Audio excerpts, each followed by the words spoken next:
Hi everyone, xin chào mọi người. Trong tình hình dịch bệnh bây giờ, các bạn có hay phải suy nghĩ về việc nếu mình bị mất việc thì sẽ như thế nào?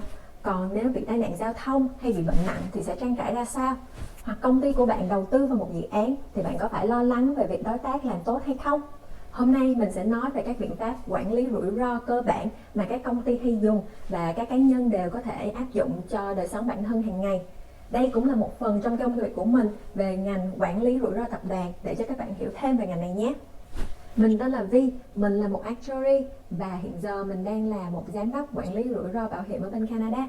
Mình có 2 bằng cử nhân và một bằng thạc sĩ về quản lý rủi ro, quản trị kinh doanh, tài chính và hiện giờ mình đang học thêm về ngành công nghệ thông tin.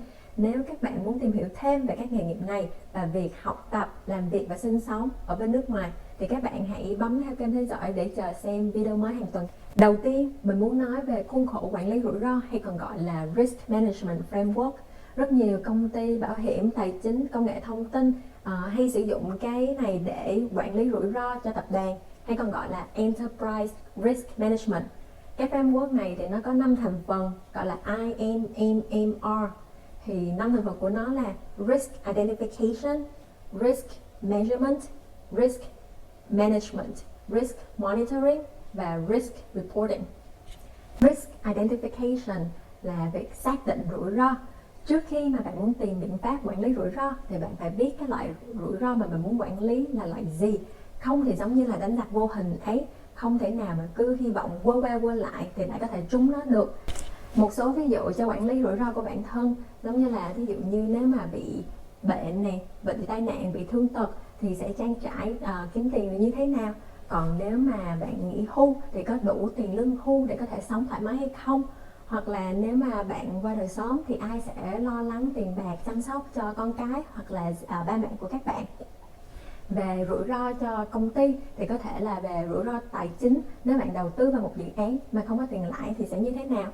Còn hoặc là nếu mà về quản lý nhân sự, nếu mà người làm cho mình không tốt hay mắc nhiều sai lầm thì sẽ phải xử lý ra sao. Mới nghe nói thì cũng có thể phát mệt nhỉ, nhưng mà người ta nói biết người biết ta thì mới trăm trận trăm thắng. Giống như là đánh giặc ấy, mình phải biết nó là hãy đánh trên không, hãy đánh trên ở dưới nước, hoặc là nó là người đánh lén sau lưng thì mình mới tìm được biện pháp phòng chống rủi ro tốt nhất. Nhưng actuary của chúng mình có câu là có rủi ro thì có cơ hội, vậy nên không có gì phải lo sợ cả. Risk Measurement có nghĩa là đánh giá rủi ro.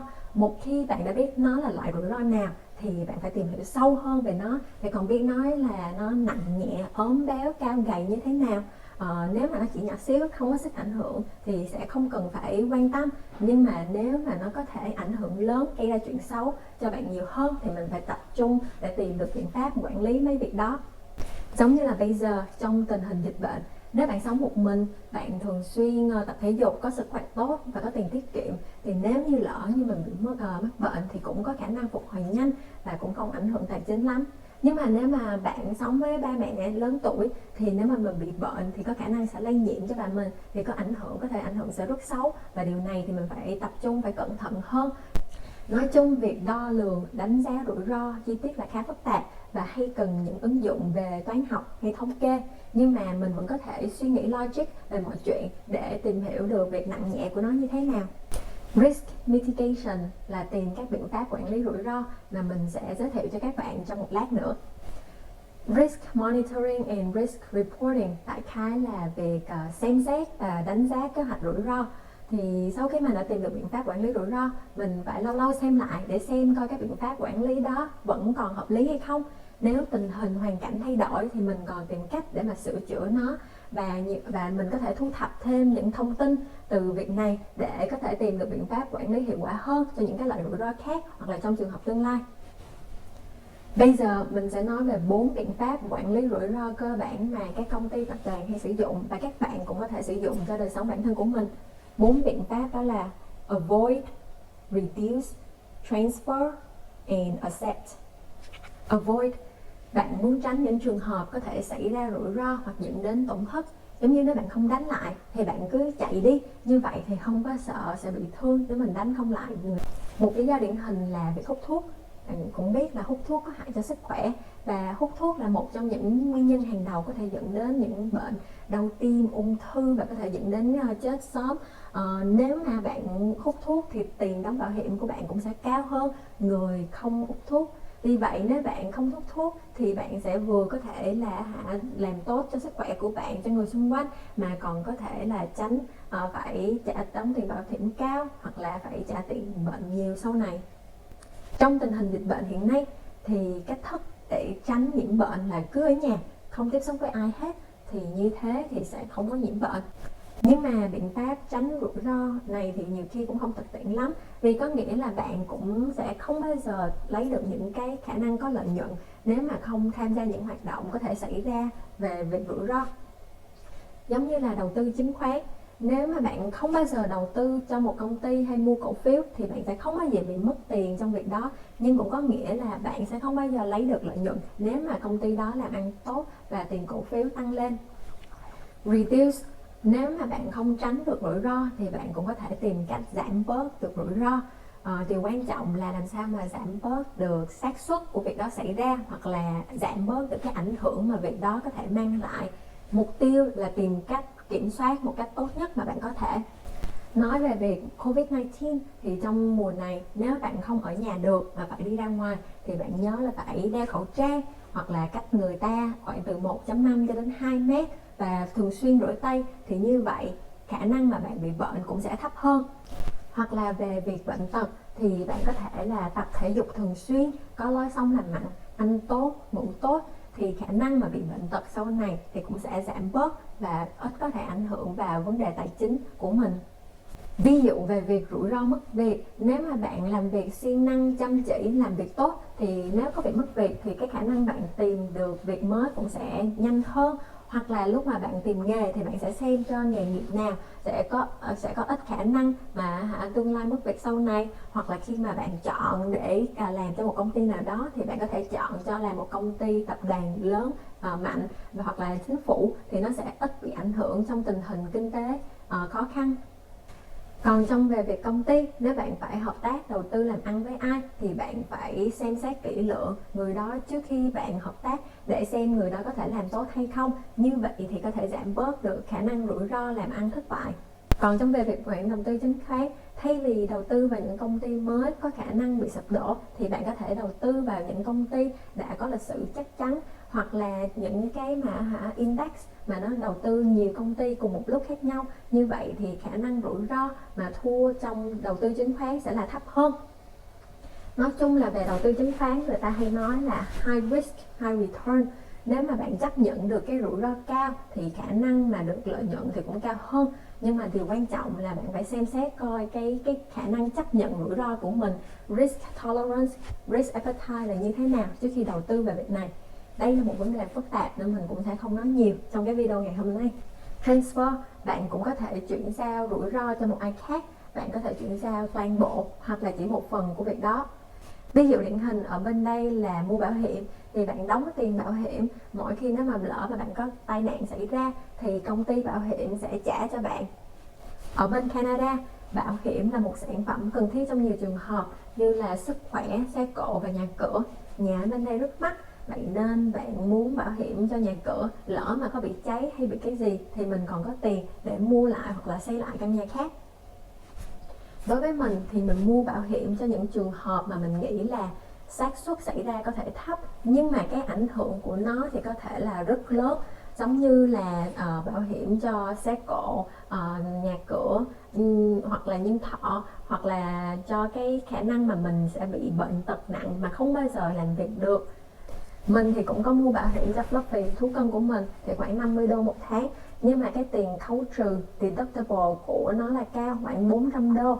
Tại vì mình nghĩ là mình có khả năng có thể trả tiền trị bệnh đối với tới 400 đô. Nhưng mà nếu mà cao hơn thì mình muốn được sự an tâm là mặc dù nếu có khi cả ngàn đô, cả chục ngàn đô thì cũng là công ty bảo hiểm sẽ xảy ra mà không ảnh hưởng về việc tài chính của mình. Bây giờ có khi bạn sẽ hỏi, nếu mà Fluffy không bao giờ bị bệnh nặng hay bị tai nạn thì trả tiền bảo hiểm có phí hay không? Nhưng mà đối với mình thì nó sẽ không phí, tại vì nó mang lại cái peace of mind, cái an tâm để cho mình tập trung vào những việc khác, và mình không muốn xảy ra cái đến trường hợp nếu mà Fluffy bị một tai nạn nặng mà mấy chục ngàn đô hay mấy trăm ngàn đô, mà mình phải quyết định là mình có nên cứu Fluffy hay không, hay là mình sẽ phải từ bỏ việc này, như vậy đối với mình thì đây là một việc không tốt. Vậy nên trong một số trường hợp, để trả tiền phí bảo hiểm để cho một người khác lo về việc này, đối với mình là một việc đáng giá. Accept là chấp nhận rủi ro. Trong một số trường hợp, đặc biệt là khi rủi ro có sức ảnh hưởng thấp, thì việc chấp nhận rủi ro là một biện pháp tốt nhất. Tại vì bạn sẽ không phải trả phí cho người khác, vì nếu mà có rủi ro có xảy ra đối với bạn thì cũng không ảnh hưởng lớn. Ví dụ nếu như bạn làm việc văn phòng và ít ra ngoài đường, thì khả năng mà bạn bị tai nạn ở trong công ty là rất thấp. Thì như vậy thì bạn có thể sẽ không mua bảo hiểm thương tật ở trong công ty, hoặc là về bảo hiểm về job loss là mất việc. Thì nếu bạn tin tưởng là mình là một người làm việc tốt và có khả năng tìm được việc khác nhanh lập tức sau khi bị mất việc, thì bạn có thể là sẽ không mua bảo hiểm về việc này. Hoặc là trong một số trường hợp xác suất rất thấp mà bạn chỉ làm một lần mà để có thể được trải nghiệm, thì bạn cũng có thể muốn làm việc đó. Giống như đối với mình là mình rất thích chơi roller coaster, tàu lượn, hay là nhảy bungee, hoặc là nhảy dù skydiving. Đối với mình đó là một trải nghiệm mà mình muốn được thử ít nhất một lần trong đời, và mình đã làm như thế. Và hiện giờ thì mình vẫn sống an toàn, tại vì mình biết là cái xác suất của việc xảy ra những việc đó là còn ít hơn là chạy xe ở ngoài đường. Và mình phải nói cho các bạn biết rằng cảm giác mà được nhảy dù hay là bungee jumping thì cảm giác rất tuyệt và rất vô mood. Vậy nên mình cũng khuyến khích nếu bạn có không sợ độ cao và có điều kiện thì hãy làm thử mấy việc này ha. Nói chung, mọi biện pháp quản lý rủi ro đều có điểm có lợi và bất lợi. Trong việc nếu mà bạn tránh rủi ro thì bạn cũng sẽ tránh được những cái hoàn toàn, những mà cái khả năng bất lợi của việc đó xảy ra, nhưng cũng có nghĩa là bạn sẽ không bao giờ có được những ích lợi mà việc đó có thể dẫn đến. Còn nếu giảm bớt rủi ro thì nhiều khi tìm được biện pháp kiểm soát là có thể rất phức tạp, nhưng mà ít nhất thì bạn cũng không cần phải tránh hoàn toàn, hoặc là cũng không cần phải đóng phí bảo hiểm. Còn nếu mà chuyển nhượng rủi ro thì bạn phải trả phí bảo hiểm cho người khác, nhưng ít nhất là bạn sẽ được cái sự an tâm mà không cần phải lo lắng về cái rủi ro đó nữa. Còn về chấp nhận rủi ro thì có nghĩa là bạn sẽ chấp nhận hết tất cả những điều có thể là bất lợi, nhưng cũng có thể là có lợi ích từ việc đó có thể xảy ra. Và trong video ngày hôm nay, mình hy vọng key takeaways cho các bạn là các bạn đã hiểu được về Risk Management Framework với 5 thành phần cơ bản. Đó là Risk Identification là xác định rủi ro là gì, sau đó là Risk Measurement là đo lường rủi ro của nó, Risk Management là tìm được biện pháp quản lý rủi ro, và Risk Monitoring và Risk Reporting là tìm cách đánh giá, xem xét và báo cáo lại các biện pháp quản lý rủi ro mà bạn đã đặt ra. 4 phương pháp căn bản trong Risk Management là Avoid, có nghĩa là tránh ra hoàn toàn, Reduce, có nghĩa là giảm bớt xác suất hoặc là cái khả năng ảnh hưởng của việc đó, Transfer là chuyển nhượng cái rủi ro cho một ai khác, và Accept là chấp nhận và duy trì cái rủi ro đó cho bản thân. Thường thì cách quản lý rủi ro tốt nhất là phối hợp nhiều biện pháp, phương pháp khác nhau, thường thì là cùng một lúc hoặc là trong các trường hợp khác nhau. Giống như trong lúc dịch bệnh, nếu ở nhà được thì bạn ở nhà, còn nếu mà bạn phải ra ngoài thì nhớ phải đeo khẩu trang, tránh tiếp xúc với người khác và rửa tay lúc mà về nhà. Còn nếu bạn lo lắng về việc nhiễm bệnh hoặc là bị mất việc thì bạn cũng có thể suy nghĩ mua bảo hiểm về những vấn đề đó. Mình hy vọng là video ngày hôm nay hữu ích cho các bạn về vấn đề quản lý tài chính, kinh doanh, đời sống hay là sức khỏe của bản thân. Nếu các bạn thích video ngày hôm nay thì nhớ bấm like, share, comment hoặc bấm theo dõi kênh nhé. Mình sẽ có video hàng tuần để chia sẻ về việc học hành và làm việc. Mission của kênh là làm sao để bạn có thể học hành hiệu quả hơn, làm việc tốt hơn và sống vui vẻ hơn. Gặp lại các bạn vào video tuần sau. Bye!